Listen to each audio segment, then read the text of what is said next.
नमस्कार, मैं हूं शुभम शंकरधर। आप देख रहे हैं मनी 9 और समय हो गया है आपके पसंदीदा साप्ताहिक कार्यक्रम इकोनॉमिकम का। चर्चा के लिए मेरे साथ अर्थात की नई किस्त लेकर मनी 9 के एडिटर अंशुमान तिवारी जी आ गए हैं। सर, बहुत स्वागत है आपका। अंशुमान जी से चर्चा शुरू करें, आपको अर्थात का विषय बताएं। उससे पहले आपको बता दें इस शो में आज क्या क्या होगा। तो शुरुआत हम करेंगे अर्थात से, उसके बाद होंगे आपके सवालों के जवाब, फिर आपकी इनकम की बात, आपकी जेब की बात, वहाँ कुछ खास है। उसके बाद किस्सों के सिक्के से पर्दा उठेगा, उसकी आपको छोटी सी झलक दिखाएंगे कि इस बार का किस्सों के सिक्के किस विषय पर है। और चलते चलते कोई एक खास किताब या वेब सीरीज जो आपको अंशुमान जी रिकमेंड करना चाहेंगे इस हफ्ते के लिए, उसको जानेंगे। शुरुआत करते हैं अर्थात से। अर्थात का विषय जो है इस बार फिर से मैं ये कहूँगा कि ये दूसरी खेप है। पहली खेप एक इससे पहले आप कहीं सुन चुके हैं, पढ़ चुके हैं इकोनॉमिकम में ही। इकोनॉमिकम में अंशुमान जी ने आपको बताया था कि दुनिया भर में बहुत सारे ऐसे गरीब मुल्क हैं जो कर्ज में लदे हुए हैं। कर्ज में इतने लद गए हैं कि वो डिफ़ॉल्ट हो रहे हैं, ब्याज दरें बढ़ रही हैं, तो उनके डिफ़ॉल्ट शुरू हो गए हैं। एक बड़े अजीब व गरीब से संकट से दुनिया गुजर रही है। आज इसकी दूसरी किस्त में आप ये समझिए कि इस कर्ज के बाजार में सबसे बड़ा सूदखोर बनकर उभरा है चीन।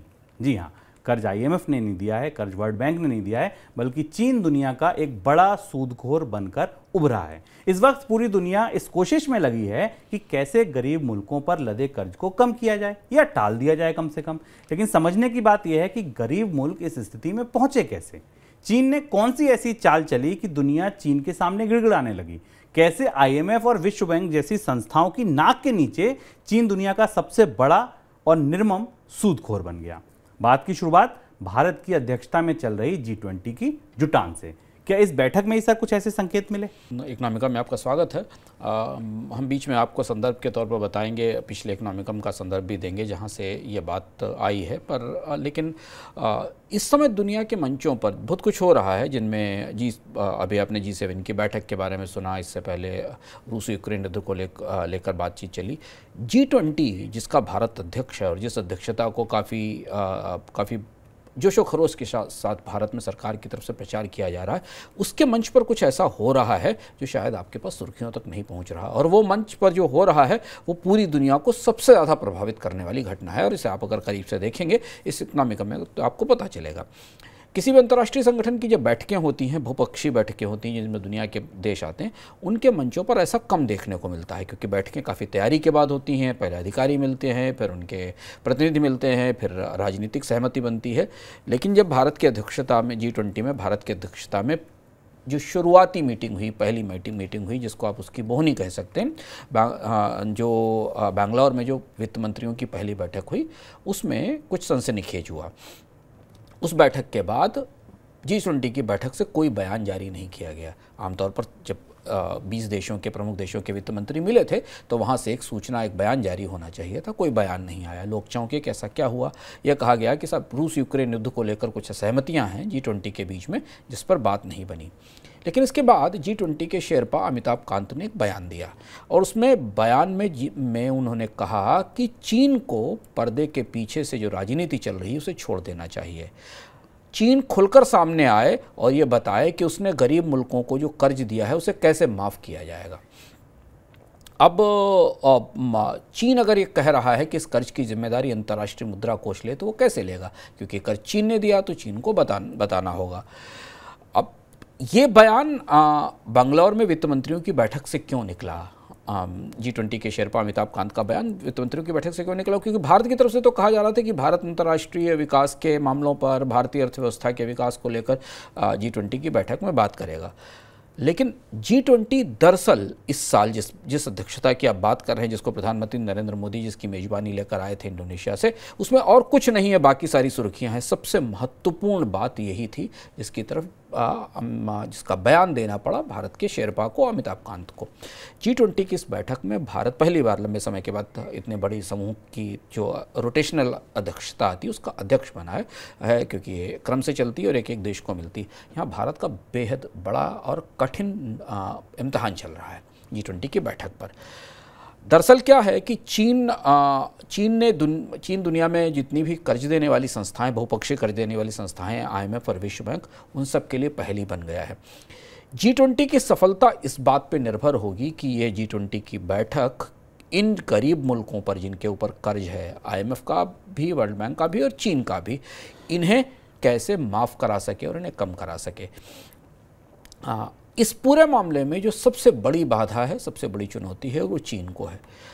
चीन को अगर भारत या G20 के देश मिलकर कर्ज माफ़ी के लिए राजी नहीं कर पाए, सहमत नहीं कर पाए, या कर्ज के को घटाने का जो सॉवरेन वेल्थ है, सॉवरेन फंड कर्ज है इन देशों के ऊपर, उसे घटाने का रास्ता नहीं निकला, तो G20 की बैठक से भारत की अध्यक्षता को कोई लाभ नहीं होगा, इससे कोई नतीजा नहीं निकलेगा। और यहाँ से ये पूरा मामला, जो दुनिया के छोटे देशों के कर्ज का पूरा मामला, ये पूरा मामला अब भारत और चीन के रिश्तों के बीच में जाकर कहीं ना कहीं भी फंसता दिखाई दे रहा है। पूरी दुनिया तो साथ में है, लेकिन भारत को अपनी सफलता स्थापित करने के लिए G20 में चीन को एक ऐसी चीज़ के लिए मनाना पड़ेगा जिस पर चीन को मनाना बेहद मुश्किल साबित हो रहा है। बिल्कुल, ये कर्ज की जो दुनिया है इसमें चीन बड़ा एक खिलाड़ी बनकर उभरा है। सबसे पहले सर यही जानते हैं कितना कर्ज दे रखा है, इसका आकार कैसे समझा जाए? अगर आप ये जो कर्ज संकट की हम चर्चा कर रहे हैं, जहाँ हम चीन को बीच में लेकर आ रहे हैं, हो सकता है आपने चीन के बारे में अलग अलग सुन रखा हो कि चीन ने दुनिया को काफ़ी कर्ज दे रखा है, लेकिन अगर इसलिए आप नहीं समझ पा रहे हैं कि किस कर्ज की बात हो रही है, तो हम आपको सलाह देते हैं कि एक इकोनॉमिकम देखिए जो इससे पहले हमने जारी किया था, जो मनी9 के ऐप पर और यूट्यूब पर उपलब्ध है, उसका लिंक भी यहाँ उपलब्ध है। इसका शीर्षक था ये हो क्या रहा है। उस इकोनॉमिकम में हमने ये बताया था कि दुनिया में पिछले 3 सालों में, 4 सालों में दुनिया में कितने देश कर्ज के भयानक संकट में फंस चुके हैं। चीन का किस्सा हम समझें इससे पहले हमारे लिए जानना जरूरी है कि 2022 खत्म होने से पहले तक श्रीलंका, लेबनान, सूरीनाम, जाम्बिया आधिकारिक तौर पर डिफ़ॉल्ट हो चुके थे, बैंकक्रप्ट हो चुके थे, दिवालिया हो चुके थे। पाकिस्तान, अर्जेंटीना, घाना, इजिप्ट और एल सल्वाडोर दिवालियापन के बिल्कुल करीब खड़े हुए थे। विस्तार से आपको उस इकोनॉमिकम में जानकारी मिलेगी। विश्व बैंक और IMF ने बताया कि 50 साल में पहली बार ऐसा हुआ जब 53 देश एक साथ, दुनिया की 53 देश, उनमें रहने वाले लोग दिवालिया होने के करीब हैं। यानी ये बिल्कुल उस स्थिति में है कि कोई देश इस साल अक्टूबर में दिवालिया हो जाएगा, कोई जुलाई में दिवालिया होगा, कोई अगले साल दिवालिया हो जाएगा। इनमें 18% लोग बसते हैं, दुनिया की 18% आबादी इनमें रहती है, मगर ये इतने बड़े देश हैं पर दुनिया की GDP में इनका हिस्सा केवल 5% है। पिछले एक डिकेड में इन देशों ने बड़े पैमाने पर कर्ज लिया है, क्योंकि ब्याज दरें सस्ती थी 2008 में लीमन ब्रदर्स के कोलैप्स के बाद, और अब ब्याज दरें बढ़ने के बाद ये लगभग तबाही की कगार पर खड़े हैं। इजिप्ट के किस्से अभी आप सुन रहे हैं, पाकिस्तान का किस्सा आप रोज़ सुनते हैं, श्रीलंका का डिफ़ॉल्ट आप अपने करीब में देख चुके हैं, बांग्लादेश के पास इतने पैसे नहीं हैं कि वो पेट्रोल डीजल का आयात कर सके, आपके सामने दिखता है। 2021 में विकासशील देशों ने कुल $11.1 ट्रिलियन का कर्ज जुटा लिया था। यानी इनका जो टोटल कर्ज था 2021 में वो $11.1 ट्रिलियन पर था। 2009 में 4.1 ट्रिलियन था और 2000 में केवल $2.1 ट्रिलियन था। ग्रोथ देखिए आप, 2009 से लेकर 2021 के बीच में $4 ट्रिलियन का कर्ज $11 ट्रिलियन हो गया। और अब इन देशों की जो टोटल इनकम है, जो नेशनल वेल्थ है, उसके अनुपात में ये 1/3 हो गया, 30% के आसपास का कर्ज है। यानी अगर इन देशों की सामूहिक इनकम 100 है तो 31% हिस्सा उसका, या 31 रुपया उसमें, 100 रुपये में से 31 रुपया कर्ज है जो उन्होंने जुटा रखा है। बॉन्ड के जरिए इसमें सबसे ज़्यादा कर्ज लिया गया है, 27% कर्ज था 2000 में, अब जो बढ़कर 51% हो गया। इसमें वो कर्ज भी है जो बैंकों ने दे रखा है और वो कर्ज है जो सॉवरेन कर्ज भी है जो बाहर से आया है। इस डेटा को देखिए, दुनिया के सबसे गरीब देशों के चार्ट को हम रोक कर ध्यान से देखेंगे, जो लाल लाइन आपको दिखाई दे रही है ना, ये 2005 से ऊपर उठना शुरू होती है। वर्ल्ड बैंक की रिपोर्टें बताती है कि दुनिया के गरीब देशों ने इतनी बड़ी मात्रा में, जिनके पास खुद कुछ पे करने के लिए नहीं था, उन्होंने इतनी बड़ी मात्रा में पहले कभी कर्ज नहीं जुटाया। ये आंकड़ा, ये लाइन दिखाती है कि 1995 तक ये कर्ज में हल्की सी गिरावट दिख रही थी, 2000 तक फ्लैट था, 2000 के बाद इसमें बढ़ोतरी, और 2005 से लेकर 2020 के बीच में ये ग्राफ, ये जो पूरी पूंछ थी ऊपर उठती चली गई है और दिखाई दे रहा है हमें। यही वजह थी कि जब 2020 में बाली में भारत में, जहाँ से भारत के प्रधानमंत्री नरेंद्र मोदी G20 की मीटिंग की मेजबानी का झंडा लेकर आए थे, या जो मेजबानी मिली थी, वहाँ इस बात की कोई चर्चा नहीं थी कि दुनिया में बाकी चीज़ें क्या हो रही हैं। वहाँ तो केवल एक बयान की चर्चा थी, जिसके बारे में हमने अपने पिछले कार्यक्रम में भी, इकोनॉमिकम में भी संकेत दिया था। संयुक्त राष्ट्र के महासचिव एंटोनियो गुतेरेस वहाँ मौजूद थे और उन्होंने कहा कि विकासशील देश ऐसी भयानक आर्थिक तबाही के कगार पर पहुंच चुके हैं जिसको देखकर सोचकर डर लगता है। और ये बात उन्होंने G20 दुनिया के सभी बड़े देशों के मंच पर बहुत खुलकर कही थी। बयान उनका कहना यह था कि दुनिया के विकासशील छोटे और गरीब देश कर्ज के ऐसे भयानक जाल में फंस चुके हैं कि वो बुरी तरह डूब जाएंगे और इसका असर पूरी दुनिया पर होगा। इसके बाद ही इसी दौरान IMF ने दुनिया को ये बताया कि दुनिया के 60% देश किसी न किसी तरह से कर्ज संकट में फंसे हुए हैं। छोटे बड़े मिला लें तो 60% देशों में किसी न किसी तरीके का डेट क्राइसिस है। इनका $800 अरब का कर्ज तत्काल इमीडिएटली तुरंत या तो माफ होना है या इसका पुनर्गठन किया जाना है। अगर इनका $800 अरब के कर्ज का भुगतान लंबे समय के लिए नहीं टाला गया तो डिफ़ॉल्ट होकर दिवालिया हो जाएंगे, इनकी साख चौपट हुई तो इनकी करेंसीज बैठ जाएंगी, और या तो इनका वो कर्ज माफ़ कर दें जिन्होंने कर्ज दे रखा है, या इसका भुगतान टाल दें। अब अगर ऐसा नहीं हुआ तो इनकी हालत श्रीलंका जैसी हो जाएगी, जो हमने अपने सामने देखा है। तो G20 की बैठक, जब G20 का मजमा उखड़ा था या G20 के नेता अपने अपने विमानों में बैठकर, जहाज़ों में बैठकर बाली से निकल रहे थे, तब भारत को इस बात की जिम्मेदारी अध्यक्ष के तौर पर दी गई थी कि उसे अगले 1 साल के भीतर इस समस्या का समाधान निकालना है। उसे ये तय करना है कि दुनिया के देशों में कैसे सहमति बनाई जाए और इन जो गरीब देशों के पास, दुनिया के 60 के करीब देश हैं जिनके पास इतना भयानक कर्ज है, इसे कैसे कम किया जाए। अब बात पहले दिल्ली में हुई, फिर बाकी जगह हुई, फिर वाशिंगटन पहुंच गई। वाशिंगटन में भारत की विदेश मंत्री भी गई थी। वाशिंगटन में इतनी तनातनी हुई चीन और IMF के बीच में कि भारत की कोशिशों के बाद भी चीन और IMF एक मंच पर ही नहीं आ सके, तय नहीं कर सके कि आखिर इस कर्ज की माफ़ी कैसे की जाएगी। अब भारत की दुविधा यहाँ ये है कि उसे G20 के मेज़बान के तौर पर अपनी कामयाबी साबित करने के लिए इस साल के अंत तक इस संकट का समाधान निकाल लेना है, क्योंकि जुलाई अगस्त तक G20 का कार्यकाल पूरा होगा और दूसरे देश के पास जाएगा। तो G20 की जो शिखर सम्मेलन की बैठक भारत में होगी, जहां भारत को फाइनल बैठक को देना है, वहां अगर भारत ने G20 ने दुनिया में कर्ज संकट का समाधान नहीं दिया तो इस बैठक से कुछ भी बड़ा हासिल नहीं होगा। और इसलिए आप जितनी भी सुर्खियां दाएं बाएं देख रहे हैं ना, उन सुर्खियों के पीछे भारत की कूटनीतिक चुनौतियां इस समय इस कोशिश में लगी हैं कि किसी तरह से दुनिया के सबसे बड़े सूदखोर को, सबसे ज़्यादा कर्ज देने वाले देश को, आप आश्चर्य करेंगे, हम आपको विस्तार से बताएंगे कि चीन ने किया क्या है पिछले दिनों में, चौंकाने वाला है। इसे कैसे राजी किया जाए, क्योंकि इसके बिना दुनिया में विकासशील देशों पर कर्ज का बोझ कम नहीं किया जा सकता।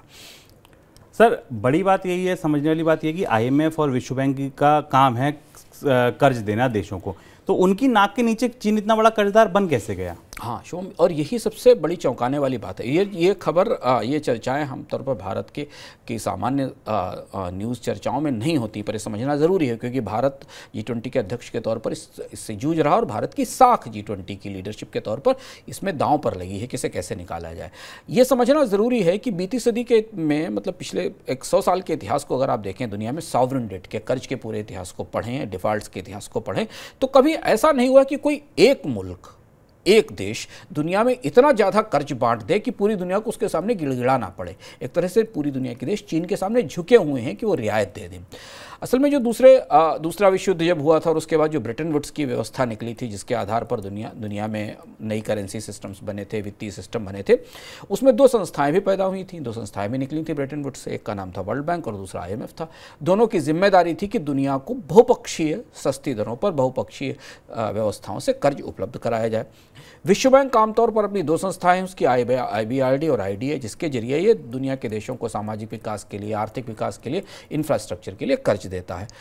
लंबे समय के कर्ज होते हैं। जबकि IMF जो है वो क्राइसिस रिजोल्यूशन का मंच है, संकट निवारण की व्यवस्था देता है। अगर कोई देश डूब रहा है, संकट में फंस रहा है, तो तत्काल IMF के पास जाता है, IMF से एक बेल आउट ले लेता है। वर्ल्ड बैंक और IMF के सदस्य दुनिया भर के देश हैं और वो अपने अपने हिस्से के हिसाब से IMF और वर्ल्ड बैंक के कॉर्पस में योगदान करते हैं। उस कॉर्पस का इस्तेमाल वो देश भी करते हैं और बाकी लोग भी करते हैं। ये व्यवस्था बनी थी और ये कई दशकों से चल रहा था। इसी तरह से दुनिया के देशों को पूंजी मिलती थी। दुनिया में कोई देश डिफ़ॉल्ट होता था तो IMF बेल आउट करता था और बाकी किसी गरीब देश को बुनियादी ढांचा बनाना है, पढ़ाई के लिए, पानी के लिए, इसके लिए वर्ल्ड बैंक कर्ज देता था।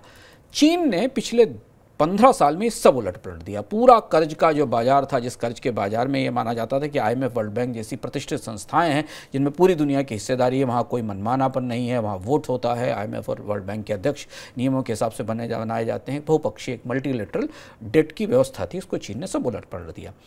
आपको अब इस समय जानकर हैरत होगी जो हम बताने जा रहे हैं कि इस समय दुनिया में IMF सबसे बड़ा डोनर नहीं है, सबसे बड़ा कर्ज वाला बड़ा लेंडर नहीं है, कर्ज देने वाला नहीं, बल्कि चीन दुनिया का सबसे बड़ा देश है जो सबसे ज़्यादा कर्ज इसने दुनिया में बांट रखा है। इसे आप सबसे बड़ा महाजन भी कह सकते हैं, सूदखोर महाजन भी कह सकते हैं, क्योंकि हम यहाँ से आपको चीन की सूदखोरी की दुनिया में ले चलेंगे कि चीन की सूदखोरी की दुनिया कैसी है जिसके कारण लोग इतने परेशान हैं। चीन ने कर्ज बांटने में, चीन ने दुनिया में व्यापार और कारोबार और तकनीक और कंपनियों में तो दुनिया को पीछे छोड़ दिया, कर्ज बांटने में भी दुनिया को पीछे छोड़ दिया। कर्ज बांटने में चीन इतना आगे निकल गया। अलग अलग स्टडीज़ और रिसर्च जो मौजूद हैं जिनके आधार पर IMF या वर्ल्ड बैंक अब डेट रिजोल्यूशन और कर्ज की रियायत की पूरी कार्यक्रम बना रहे हैं, जिसमें भारत की महत्वपूर्ण भूमिका होने वाली है उन्हें सहमत करने में। 1994 के बाद चीन ने 150 देशों को $700 अरब के कर्ज दिए हैं, $700 अरब के कर्ज दिए हैं, जो यानी और इसके अलावा बेल आउट दिए हैं। $700 अरब के कर्ज में सीधे कर्ज भी दिए गए और इन देशों को जो संकट में फंसे वो बेल आउट भी दिए हैं। चीन ने बीते 2 दशकों में IMF ने 1994 के बाद 150 देशों को $700 अरब के कर्ज दिए हैं, जबकि चीन ने केवल बीते 2 दशकों में 20 साल में 100 देशों को $840 अरब का कर्ज दिया। यानी भारत का जितना विदेशी मुद्रा भंडार उससे कहीं ज़्यादा कर्ज केवल चीन ने अकेले दुनिया के 100 देशों को दे दिया है। हार्वर्ड बिजनेस रिव्यू ने एक अध्ययन किया था चीन के ग्लोबल कर्ज पर और उसके कर्ज के जाल पर। उसमें बताया था कि 2020 तक, शुभम 2020 तक का आंकड़ा है हमारे पास, उसके बाद के वर्षों में बढ़ा होगा, 2020 तक चीन की तरफ से पूरी दुनिया में बांटा गया कर्ज ग्लोबल GDP का 5% हो गया था। यानी दुनिया का जितना GDP है उसके अनुपात में 5% के आसपास कर्ज चीन का दुनिया के देशों पर हो गया है। चीन पहले भी कर्ज देता था। 80 के दशक में जब चीन में लिबरलाइजेशन शुरू हुआ तो उससे पहले भी चीन की तरफ से कर्ज दिया जाता था, लेकिन तब तक ये केवल कम्युनिस्ट देशों को मदद करता था। लेकिन उसके बाद जब चीन ने अपनी अर्थव्यवस्था का उदारीकरण किया, विराट विदेशी मुद्रा भंडार बनाया, दुनिया के हर बाजार को निर्यात करना शुरू किया, उसके बाद चीन ने एक तरह से सॉवरेन डेट के बाजार पर कब्जा कर लिया।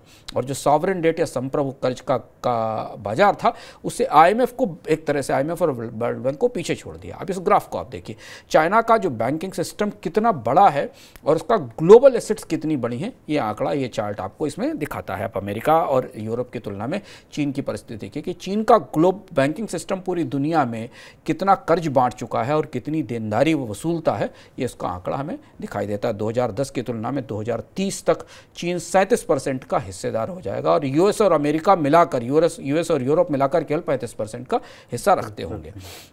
सर, अगर अब देशों की बात की जाए, ठीक है, चीन ने इतना कर्ज दिया, समझ आया, दिया किसे, कौन से देश हैं?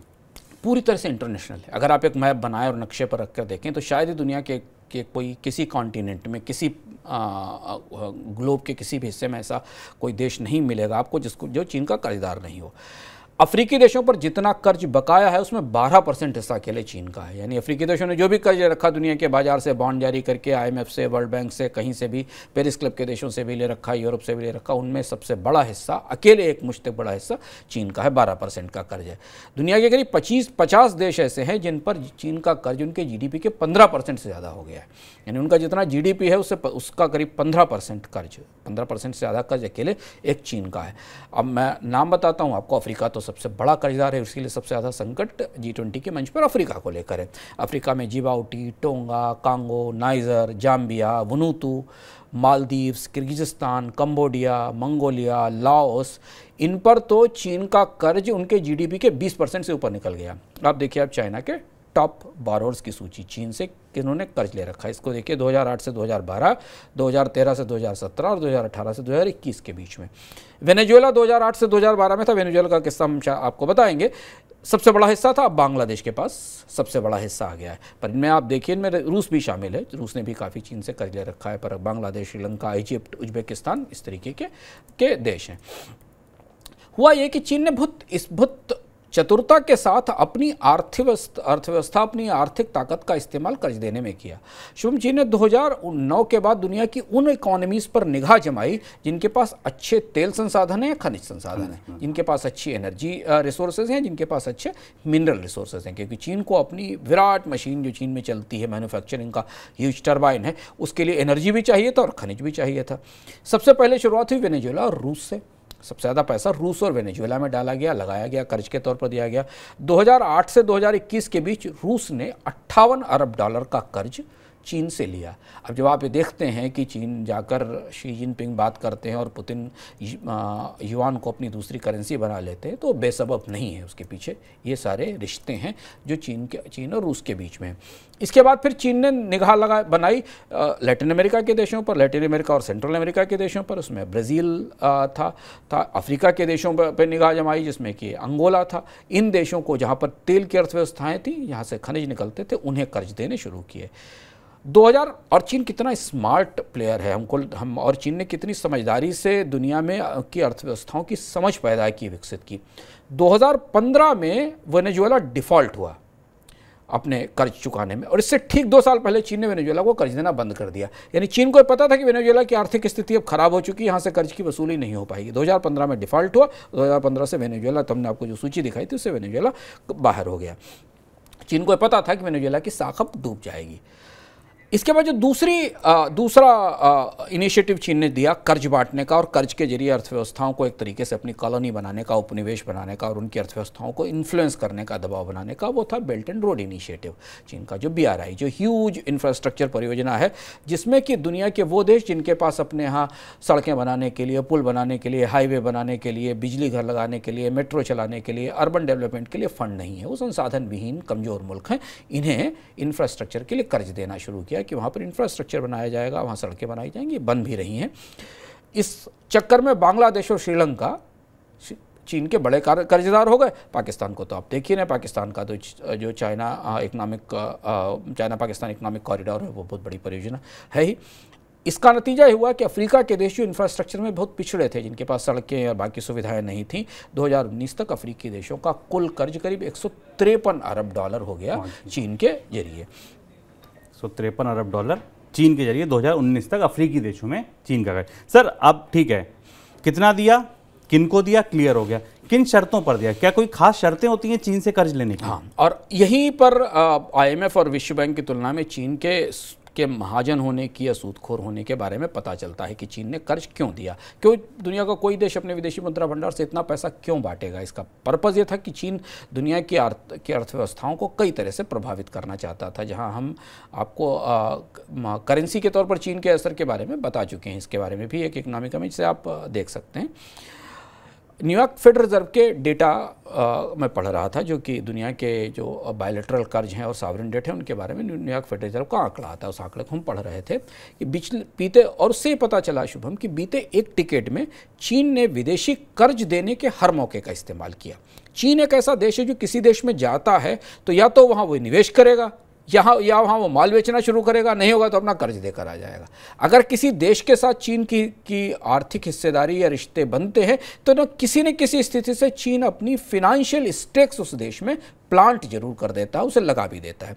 चीन के एग्जिम बैंक और चाइना डेवलपमेंट बैंक कर्ज के अगुआ हैं। ये देखिए चीन की एक्सटर्नल लेंडिंग का चार्ट है, जिसको आप ध्यान से देखें। 2012 से 2022 तक कितनी तेजी से चीन का विदेशी कर्ज में विस्तार हुआ है, और इसमें हम आपको भी बताएंगे, ये चार्ट आपको दोबारा फिर दिखाएंगे। 2 तरह से चीन ने दुनिया के देशों को कर्ज देना शुरू किया। एक है चाइना का डेवलपमेंट बैंक और चाइना का एग्जिम बैंक।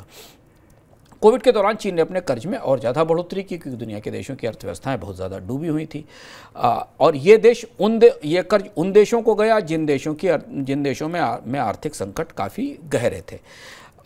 चीन या तो दुनिया के देशों को ट्रेड के लिए कर्ज देता है, जैसा कि हमने आपको चार्ट में दिखाया, आप चार्ट दोबारा देखें, या चीन या तो दुनिया के देशों को ट्रेड के लिए कर्ज देता है, कारोबारी कर्ज देता है। जैसे कि याद है, आपने चीन से कोई सामान आयात किया तो उसके बदले आपको एक क्रेडिट मिल जाएगा भुगतान करने के लिए। या दूसरा जो FTI डेट के जरिए देता है, यानी विदेशी निवेश कर्ज के तौर पर करने के लिए देता है। और इन दोनों तरह से चीन ने दुनिया के देशों में अपने कर्ज का जाल फैलाया है। चीन के कर्ज के आंकड़ों का एक अध्ययन बहुत चौंकाने वाली जानकारी हाल में लेके आया। ये पता चला उस अध्ययन से कि चीन का कर्ज प्राइवेट है और पेरिस क्लब की शर्तों से नहीं बंधा है। पेरिस क्लब एक दिलचस्प डायवर्जन है यहाँ से। पेरिस क्लब दुनिया में चीन के उभार से पहले, चीन की कर्ज अर्थव्यवस्था के उभार से पहले दुनिया में जो कर्ज देने वाले बड़े मुल्क थे और जो कर्ज देने वाली बड़ी संस्थाएं थीं, उनका एक समूह था जिसको हम पेरिस क्लब कहते थे। इसका जन्म भी लैटिन अमेरिका के कर्ज संकट के बाद हुआ था। वो कर्ज संकट कहाँ से आया था, इस बारे में मैंने किस्सों के सिक्के में बात की, तो आप जान सकते हैं कि बड़ा दिलचस्प कर्ज संकट था, वहाँ से पेरिस क्लब बना था। पेरिस क्लब एक ऐसा समूह है जहाँ पर आमतौर पर कर्ज देने वाले जो कर्जदाता हैं वो पारदर्शिता रखते हैं, कर्ज किन शर्तों पर रियायत दी जाएगी उसकी शर्तें तय करते हैं, और दुनिया के देश पेरिस क्लब के सदस्यों के साथ नेगोशिएट कर सकते हैं, बातचीत कर सकते हैं और उनसे कर्ज की रियायत ले सकते हैं। चीन ने इस क्लब को कभी शामिल नहीं किया। चीन ने इस क्लब, देखिए दुनिया का सबसे बड़ा कर्ज देने वाला देश है और वो दुनिया में कर्जदारों का जो समूह है उससे ही बाहर है, उसमें वो शामिल ही नहीं, उसने पेरिस क्लब की कभी सदस्यता नहीं ली। इसलिए चीन के जितने भी डेट के अनुबंध हैं, जो वो एग्रीमेंट करता है किसी देश के साथ कर्ज के, वो बेहद पेचीदा हैं। उनमें उनके बारे में उनके अंदर क्या क्या शर्तें हैं ये भी पता नहीं चलती, क्योंकि वो दो देशों के बीच में या दो कंपनियों के बीच में होते हैं जो सार्वजनिक नहीं किए जाते। चीन सारे कर्ज डॉलर में देता है, अमेरिकी डॉलर में पे करता है, युआन में कर्ज नहीं देता, डॉलर में कर्ज देता है। चूकने वाले के लिए बचने का कोई रास्ता नहीं होता है, क्योंकि चीन के कर्ज के अनुबंध सार्वजनिक नहीं किए जाते, जबकि पेरिस क्लब की जो बुनियादी शर्तें हैं उनमें पेरिस क्लब से के तहत आने वाले जो भी लेंडर्स हैं, जो कर्ज देने वाली एजेंसियां हैं, उनके कर्ज के अनुबंध सार्वजनिक रूप से सबके सामने लाए जाते हैं ताकि सबको पता चल सके कि किन शर्तों पर कर्ज का लेन देन हुआ है। ग्लोबल एजेंसियां बता रही हैं कि चीन इस तरह से कर्ज दे रहा है दुनिया के देशों को कि दुनिया के देशों की रेटिंग से भी बाहर है। अगर आप किसी देश की साख की रेटिंग करते हैं तो ये हिसाब लगाते हैं कि उसके पास कितना देश का कर्ज है, कितना विदेशी कर्ज है। बहुत सारा चीन का कर्ज जो है वो अंडर द रेटिंग है, यानी रेटिंग एजेंसियों को भी ये नहीं पता है कि चीन ने किस देश को कितना कर्ज दे रखा है। ये तो बाद में आंकड़े जब निकल कर आते हैं तब पता चलता है, क्योंकि चीन ने बहुत सारा कर्ज दुनिया के देशों को प्रोजेक्ट इन्वेस्टमेंट या इंपोर्ट क्रेडिट के तौर पर दे रखा है, और इंपोर्ट क्रेडिट रेटिंग एजेंसियों की गणनाओं में उतने से रिफ्लेक्ट नहीं होता। जैसे कि कांगो की एक कंपनी चीन से मशीनें आयात करना चाहती है, तो वो मशीनों के आयात के लिए कांगो की कंपनी को चाइना डेवलपमेंट बैंक पहले कर्ज देगा, फिर वो कांगो की कंपनी चीन की कंपनी से उसका आयात करेगी और मशीनें आएंगी, और फिर उसके बाद उस कर्ज से उस कंपनी को वापस भुगतान कर दिया जाएगा। ये इस तरीके की जो क्रेडिट की व्यवस्थाएं जो चीन ने पूरी दुनिया में फैलाई और दुनिया के देशों के साथ काम करना शुरू किया, इससे पता ही नहीं कि कितना कर्ज ट्रेड के भीतर लपेट कर आया है। हार्वर्ड रिव्यू का एक आकलन था कि 2018 में चीन का जो छिपा हुआ कर्ज है, जो रडार से बाहर है, जिसका हमने पहले आपको आंकड़ा बताया कि जो जीडीपी का 5% है ग्लोबल जीडीपी का, उससे जो छिपा हुआ कर्ज है 200 अरब डॉलर से ज़्यादा है। यानी ये जो हिडन डेट है, जो हिडन कर्ज है, ये 200 अरब डॉलर से ज़्यादा है। और इसमें चूंकि चीन दुनिया के सभी देशों को निर्यात करता है, दुनिया का कोई भी ऐसा देश नहीं होगा जो चीन से कुछ ना कुछ जरूर ना खरीदता हो, हर देश दुनिया का चीन पर निर्भर है, तो इसलिए चीन अपना माल खरीदने के लिए कर्ज देता है। ये देखिए बायलैटरल और लोन कमिटमेंट्स जो दुनिया के देशों के, इसका आंकड़ा हम आपको दिखा रहे हैं कि कितना परसेंटेज डिस्ट्रीब्यूशन है चीन की तरफ से दिए गए कर्ज का, कि जो उन्होंने सीधी सहायता दी और लोन कमिटमेंट्स दिया 2015 से 2019 के बीच में। तो चीन अपना माल खरीदने के लिए कर्ज देता है। दूसरा, चीन का कर्ज सामान्य तौर पर महंगा है, यानी ये डेवलपमेंटल असिस्टेंस नहीं है, विकास के लिए दिया गया कर्ज नहीं है, बल्कि कमर्शियल लोन है जो कि आप कारोबारी तौर पर लेते हैं। जबकि अगर आप वर्ल्ड बैंक से या इन एजेंसियों से कर्ज लेता है कोई देश, तो उसके लिए ब्याज की दर बहुत कम होती है। IDA जैसी संस्था जो वर्ल्ड बैंक की, वो तो बहुत सस्ते दरों पर कर्ज देती है। भारत में भी कुछ परियोजनाओं को IDA से कर्ज मिलता है। ज़्यादातर विश्व बैंक और IMF के कर्ज दुनिया में बाजार में सस्ते दर से होते हैं, जबकि चीन का 90% डेट, ये बेहद महत्वपूर्ण जानकारी जो वर्ल्ड बैंक IMF के अध्ययनों से निकल कर आती है कि चीन का 90% डेट मार्केट प्राइस पर है, और इसलिए ये संकट है कि ब्याज दरें बढ़ना शुरू हुई तो चीन के कर्ज का बोझ भी बढ़ता शुरू हो गया। एड डेटा का एक एनालिसिस आई कि चीन का एक और जो सबसे खतरनाक बात जो एड डेटा ने अपनी एनालिसिस में बताई, जिसको लेकर G20 की बैठक के भीतर बंद कमरों में और परोक्ष रूप से काफ़ी चर्चा हुई और काफ़ी चिंता जाहिर की गई, वो ये थी कि चीन का अधिकांश कर्ज रिसोर्स बेस्ड लेंडिंग है। यानी इसके बदले चीन ने उस देश के किसी न किसी रिसोर्स को गिरवी के तौर पर रखा है, मॉर्टगेज के तौर पर रखा है। ये लगभग वैसा ही है जैसे कि आप बैंक के पास कर्ज लेने जाते हैं और अपनी ज़मीन गिरवी रख देते हैं, तब आपको मिलता है। कर्ज लेने वाले देशों ने अपनी खदानें, अपने बंदरगाह, या अपने किसी भी इकोनॉमिक रिसोर्स को जमानत के तौर पर, मॉर्टगेज के तौर पर चीन के सामने रखा है। आमतौर पर सॉवरेन लेंडिंग में ऐसा नहीं होता। सॉवरेन लेंडिंग दो देशों के बीच उनकी साख पर आधारित होती, पर चीन ने जितना कर्ज दिया है उसके पीछे कुछ ना कुछ उस देश की किसी न किसी आर्थिक संपत्ति को उसके बदले गिरवी रखा है। कांगो, अंगोला, जाम्बिया, गिनिया और घाना ने में इसी तरीके का कर्ज जिसमें ये देश चुकाने में चूके तो चीन ने गला दबाकर इसकी वसूली की है। यानी जहाँ जो देश डिफ़ॉल्ट हुआ है उसका जो रिसोर्स है वो चीन का हुआ, चीन ने उस पर कब्जा कर लिया। श्रीलंका का कि हम्बनटोटा बंदरगाह की नज़ीर आपके सामने है। इस बंदरगाह को चीन के कर्ज से बना, पहले श्रीलंका की सरकार ने बनाना शुरू किया था, पर इसमें चीन का कर्ज लिया गया।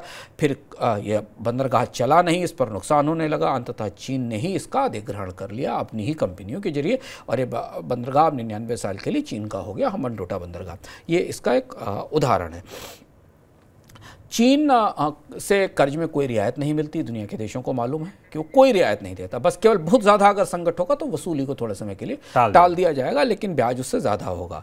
और अब ये पूरी दुनिया मानने लगी है, जो कि G20 के बैठक में चर्चा हुई, इसलिए एक नया शब्द निकला है चीन के साथ, जिसको कहा जा रहा है डेट ट्रैप डिप्लोमेसी। चीन की पूरी कूटनीति एक कर्ज का जाल बनाने की है, डेट ट्रैप बनाने की है, जिसके जरिए वो दुनिया भर के देशों को कर्ज देकर अपने ट्रैप में लेता है और फिर अंतर्राष्ट्रीय मंचों पर अपने समर्थन के लिए उनका इस्तेमाल करता है। क्योंकि जो कर्जदार देश है वो अंतर्राष्ट्रीय स्तर पर चीन का एक तरीके से एम्बेसडर हो जाता है, तो दुनिया की एक बहुत बड़ा हिस्सा, बहुत बड़े संख्या में जो देश हैं, छोटे मझोले देश हैं, वो परोक्ष रूप से डेट के कारण, कर्ज के कारण चीन के समर्थक होते हैं अंतर्राष्ट्रीय मंचों पर। सर, अब किसको दिया, कितना दिया और किन शर्तों पर दिया, ये तो क्लियर हो गया। अब ये माफ़ होगा? क्योंकि या तो ये देश डूबेंगे, आपने कहा अगर माफ़ नहीं हुआ तो माफ़ होगा, रुकावटें क्या है इस राह में? दुनिया बुरी फंसी है चीन के कर्ज के जाल में। IMF और वर्ल्ड बैंक के लोन के लिए तो आप दुनिया में दबाव बना सकते हैं, पर G20 की बैठक जब हुई थी नवंबर में बाली में, तब यहाँ पहली बार जब इस मामले पर शुरुआती चर्चा हुई थी, तब तक ये बात स्पष्ट हो गया था कि दुनिया के 150 ऐसे देश हैं जिनके पास चीन का कर्ज है। वो जिन शर्तों के तहत चीन ने उनको कर्ज दिया, उन शर्तों का तो पालन वो नहीं कर सकते, यानी वो डिफ़ॉल्ट हो जाएंगे। उन शर्तों के तहत वो चीन को कर्ज नहीं चुका पाएंगे। इसीलिए G20 की जब बैठक शुरू हुई थी उससे पहले ही ये तैयारी शुरू हो गई थी कि कोई ना कोई रास्ता निकाला जाए और चीन को इस बात के लिए कन्विंस किया जाए कि अब IMF के कर्ज की माफ़ी या वर्ल्ड बैंक के कर्ज की माफ़ी से ज़्यादा जरूरी है चीन के कर्ज की माफ़ी। और चीन के शर्तों के आधार पर अगर वो नहीं चुका पाएंगे तो उनको अपनी कोई ना कोई रिसोर्स गंवानी पड़ेगी। जब फरवरी में मंगलौर की बैठक हुई, जहां से हमने अपनी बात शुरू की थी इस कार्यक्रम में, उस बैठक में चीन की तरफ से किसी बड़ी रियायत का वादा नहीं किया गया। उस बैठक में बहुत कोशिश की गई कि चीन की तरफ से कोई आए। भारत दिखाना चाहता था उस बैठक में कि चीन को तैयार कर लिया गया, राजी कर लिया गया, पर चीन इसके लिए तैयार नहीं हुआ। IMF जरूर बाली की बैठक के पहले से ही सॉवरेन कर्ज में फंसे देशों के लिए रियायत पैकेजों पर काम करना शुरू कर रहा था, तो उसकी चर्चा चल रही थी, अभी भी चल रही है कि कैसे जो बेहद गरीब देश हैं उनको कर्ज में जो IMF की तरफ से या वर्ल्ड बैंक या बाकी एजेंसियों की तरफ से दिए गए कर्ज है उनमें कैसे कमी की जाए। चीन ने सरप्राइजिंगली चौंकाने वाले ढंग से जो G20 की बैठकें थी अंदर, उसमें कर्ज से रियायत देने की जिम्मेदारी IMF पर डाल दी और ये कहा कि IMF ही दुनिया के देशों को कर्ज संकट के लिए उबारने के लिए बना है। अगर दुनिया का कोई देश डूबता है तो IMF से बेल आउट लेता है, तो IMF से बेल आउट ले और हमारा कर्ज भी चुका दें। अब ये कर्ज चीन का था और चुकाएं उसे IMF से लोन लेकर लोग, ये तो मुश्किल नहीं था, ये तो न्यायसंगत नहीं था, तो इसका काफ़ी विरोध हुआ।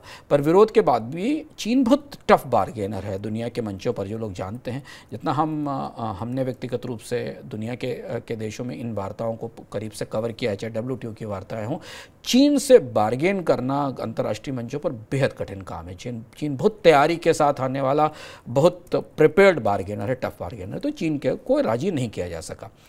अप्रैल में पिछले महीने जब वाशिंगटन में बैठक हुई थी G20 की, तब तक ये कोई रास्ता नहीं निकला, गतिरोध बना हुआ था, चीन इस बात के लिए तैयार नहीं था। अब चीन का तर्क ये था, चीन का कहना था कि 2020 के अंत तक गरीब और कम आय वाले जो देश हैं इनके ऊपर कुल $437 अरब बकाया है उसका। उसमें से 27% हिस्सा जो पूरा बकाया, उसमें से केवल 27% हिस्सा चीन का कहना 27% हिस्सा हमारा है। $437 अरब इन पर बकाया है, उसमें 27% हमारा है। और जो इकोनॉमिक कंडीशंस के साथ दिया गया है, इन इकोनॉमिक कंडीशंस को इन देशों ने साइन किया है आर्थिक शर्तों के साथ। तो इसे जो डेवलपमेंटल कर्ज है या जो दुनिया के देशों के विकास के लिए दी जाने वाला कर्ज है उससे अलग रखा जाए। 33% कर्ज वर्ल्ड बैंक का और बाकी देशों का है, ये अपने कर्ज में रियायत दें और उस रियायत से इन देशों की मदद हो जाएगी। हमारे कर्ज की वसूली जैसे होती है वैसे चलती रहेगी। लेकिन IMF, वर्ल्ड बैंक और भारत और G20 के कुछ सदस्य चाहते हैं कि दुनिया में एक ट्रायंगुलर, एक त्रिपक्षीय राहत पैकेज आए, एक बड़ा ग्लोबल बेल आउट आए। कोशिशें चल रही है कि एक बड़े ग्लोबल डेट बेल आउट की तैयारी की जाए जिसमें दुनिया में कर्ज देने वाले सारे organisations, IMF, World Bank, Paris Club के सदस्य देश और चीन भी शामिल हो, जिससे कि हम एक बड़े डेट रिलीफ की घोषणा कर सकें दुनिया के गरीब और मझोले देशों के लिए जो कर्ज के जाल में बुरी तरह फंस चुकी हैं। और इसमें चीन जरूर शामिल हो क्योंकि कई देशों में तो चीन का ही कर्ज है सबसे ज़्यादा, तो उन्हें तो रियायत इससे नहीं मिलेगी। अब अमेरिका और चीन के रिश्ते ख़राब हैं, दूरी बन रही है, डीकपलिंग की बातें शुरू हो रही हैं कि दोनों देश एक दूसरे से दूर हो रहे हैं।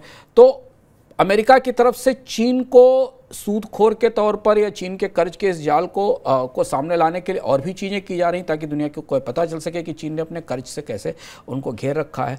अच्छा, चीन को ये पता है कि अगर वो इस पूरी प्रक्रिया में शामिल होता है तो फिर उसके छिपे हुए और तमाम तरीके के कर्ज के आंकड़े सामने आएंगे क्योंकि चीन को अंतर्राष्ट्रीय मंचों पर बताना पड़ेगा कि उसने कितना डेट दे रखा है और उससे फिर चीन की जो सूदखोरी वाला जो सच है वो सामने आ जाएगा। तो डिप्लोमेटिकली ये बात यहाँ आकर अभी तक मई के शुरुआत तक फंसी हुई है। अब यहाँ दिक्कत क्या है, चीन से ज़्यादा IMF और वर्ल्ड बैंक की साख खतरे में है शुभ, क्योंकि IMF और वर्ल्ड बैंक बनाए इसलिए गए थे कि दुनिया को कर्ज संकट का समाधान देंगे। किसी देश को पैसा जरूरत होगी तो उनको सस्ता कर्ज देंगे, IMF दुनिया के देशों को बेल आउट देगा। लेकिन चीन के कारण IMF और वर्ल्ड बैंक कोई सोल्यूशन पिछले 1 साल से नहीं दे पा रहे हैं और भारत की G20 की अध्यक्षता की सफलता इस कर्ज के लिए होने वाली जो संधि समझौते उस पर टिकी हुई है।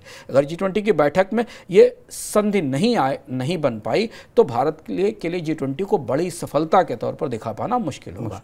अब यहाँ पर एक और पेज शुरू होता है, वो भारत और चीन के कूटनीतिक रिश्ते हैं। तो चीन इस दौरान भारत के साथ जो कूटनीतिक रिश्ते हैं, जो खराब कूटनीतिक रिश्ते हैं, उनका भी कुछ हद तक इस्तेमाल इसके लिए कर रहा है। अब वो किस्सा कुछ ऐसा है, जब इन वार्ताओं में लगे हुए कुछ ब्यूरोक्रेट्स से हमारी बात हो रही थी, डिप्लोमेट से बात हो रही थी जो दुनिया में ग्लोबल सॉवरेन डेट के लिए बात कर रहे हैं, भारत के डिप्लोमेट और विदेश के डिप्लोमेट। तो उनकी बातचीत सुनकर मुझे ऐसा लगा जिनसे बातचीत के आधार पर फिर हमें लगा कि ये इकोनॉमिकम में विस्तार से इस पर चर्चा की जानी चाहिए। वो उनकी बातचीत सुनकर लगा मुझे वो शेक्सपियर का जो फेमस नाटक है मर्चेंट ऑफ वेनिस वो याद आ गया, जिसमें मर्चेंट ऑफ वेनिस में एक सूदखोर महाजन है शायलॉक, बहुत प्रसिद्ध नाटक है शेक्सपियर का, जिसमें कि जो व्यापारी है उसका एंटोनियो वो कर्ज नहीं चुका पाता है, तो जो शायलॉक है वो एंटोनियो से उसके शरीर का एक हिस्सा मांगता है, उससे कहता है कि अपने शरीर का एक हिस्सा, अपना मांस काट के मुझे दे दो। दुनिया के बाज़ार पे इस समय इस दुनिया के का जो मंच है उस पर मर्चेंट ऑफ वेनिस का ये संस्करण चल रहा है चीन के नेतृत्व में। आप पूरी दुनिया में मर्चेंट ऑफ वेनिस जैसी परिस्थिति है। उस परिस्थिति में चीन बिल्कुल सख्त सूदखोर महाजन की तरह डिफ़ॉल्ट होते देशों की संपत्तियों पर निगाह जमाए हुए हैं। कोई डिफ़ॉल्ट हुआ तो उसकी खदान उसकी, कोई डिफ़ॉल्ट हुआ तो उसका बंदरगाह उसका, कोई डिफ़ॉल्ट हुआ तो उसकी ज़मीन उसकी। चीन इस तरह से चीज़ों को कर्ज का इस्तेमाल कर रहा है। दुनिया के देश एक साथ मिलकर, इतना निर्मम कर्ज का बाजार है, दुनिया के देश मिलकर दुनिया के सबसे बड़े शायलॉक से, सबसे बड़े महाजन से सौदेबाजी कर रहे हैं और उसे समझाने और बताने की कोशिश कर रहे हैं। लगभग मर्चेंट ऑफ वेनिस में इस तरीके की सौदेबाजी के शेक्सपियर की कल्पनाओं में मर्चेंट ऑफ वेनिस में दिखाई देता था। जो अभी का कूटनीतिक हालात हैं, जिन रिश्तों में दो बड़े मुल्क जिन्हें इस डेट डील को संभालने की जिम्मेदारी निभानी है, एक तो G20 का अध्यक्ष होने के नाते भारत की बड़ी भूमिका है इसमें, और दूसरा अमेरिका। दुर्योग से, दुर्भाग्य से दोनों के रिश्ते चीन से अच्छे नहीं हैं। तो चीन और जो तीसरा बड़ा देश है जो इन्फ्लुएंस कर सकता है, रूस, जो चीन के फैसलों को इन्फ्लुएंस कर सकता था वो इस तरह से बिखर चुका है कि वो चीन के आदेशों पर, चीन की कृपा पर, चीन के रहमो करम पर निर्भर है।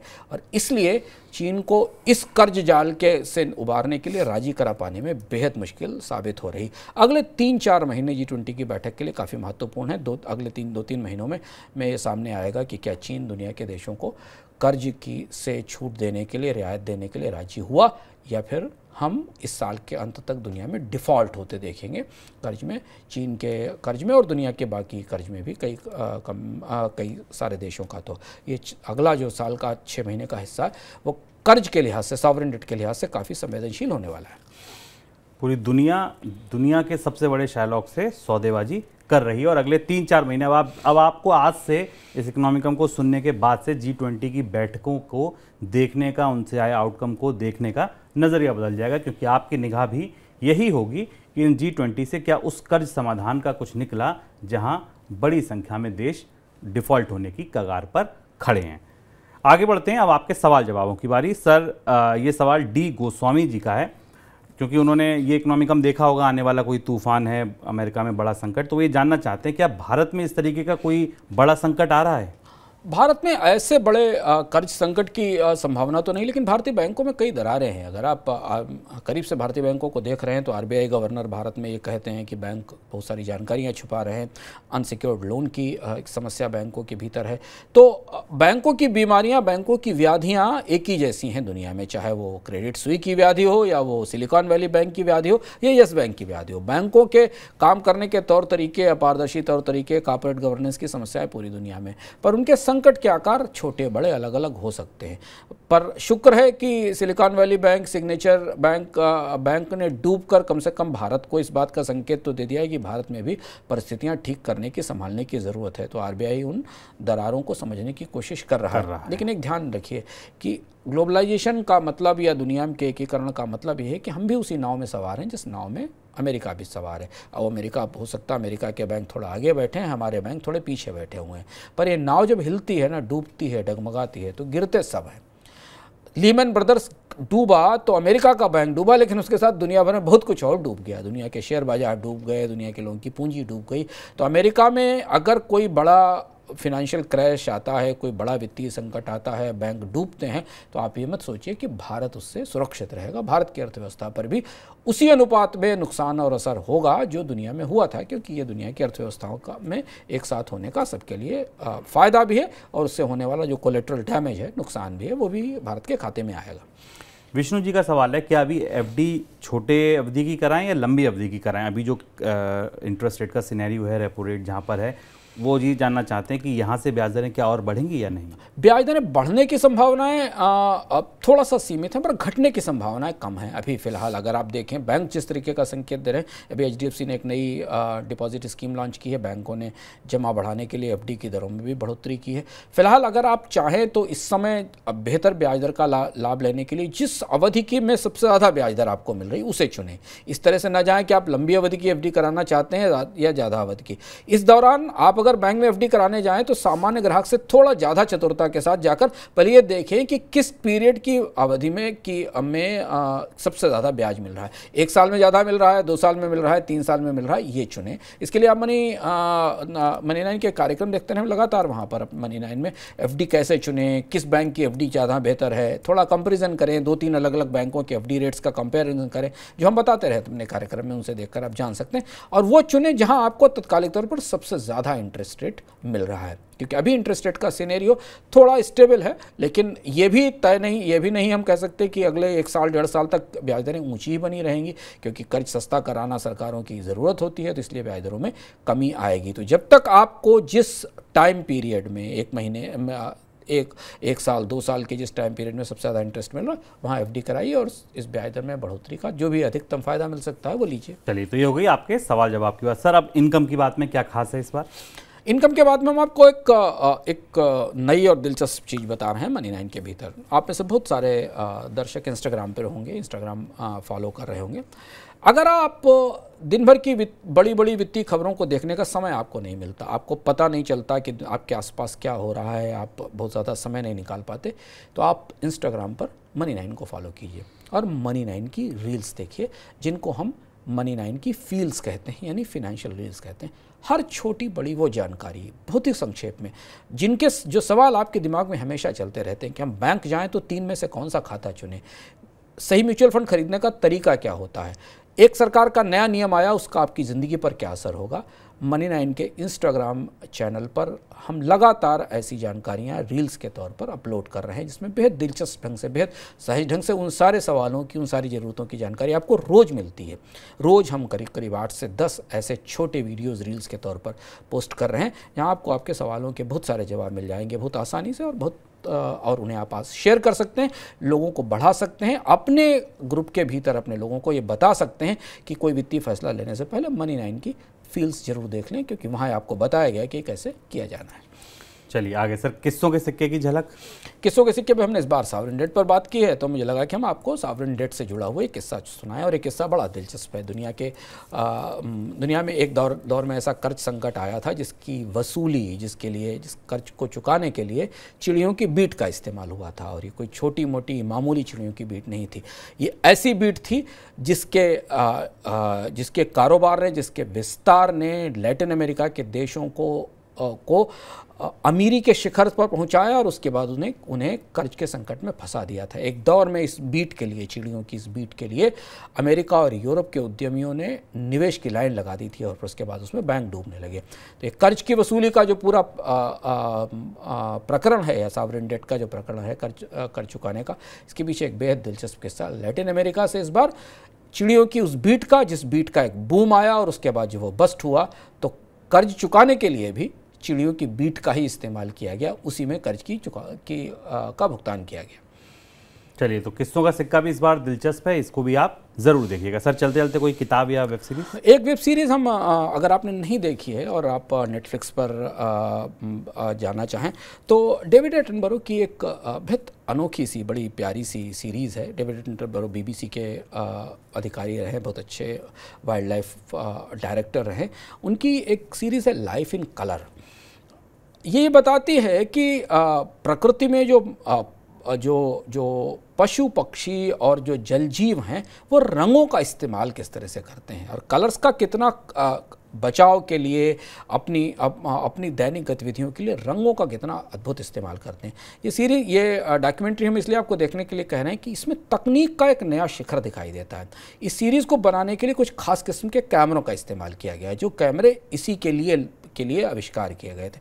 उसके जरिए इसका एक्सपीरियंस, क्योंकि रंगों की भाषा में बात करती है और दुनिया के पशु पक्षी किन रंगों की भाषा में कैसे संवाद करते हैं, इसको लेकर ये देखने लायक सीरीज़ है। आप भी देखिए, अपने यहाँ बच्चों को भी दिखाइए। बेहद अद्भुत जानकारी से भरपूर, दुनिया में जो पशु पक्षियों की दुनिया है, उनके बारे में बिल्कुल नई जानकारी, रंगों के माध्यम से वो कैसे कलर्स से कम्युनिकेट करते हैं, कलर्स में कैसी लाइफ होती है, इसे दिखाती है डेविड एटनबरो की फिल्म। नेटफ्लिक्स पर इसे ज़रूर देखिए अगर आपके पास समय हो तो ये था हमारा इस हफ्ते का इकोनॉमिकम। पूरी उम्मीद है आपको पसंद आया होगा। आपके सुझाव, आपके सवाल हमको ज़रूर लिख भेजिए, अगर कोई है हम उनको अगले कार्यक्रम में शामिल करेंगे। फिलहाल दीजिए इजाज़त, बने रहिए मनी 9 के साथ। नमस्कार।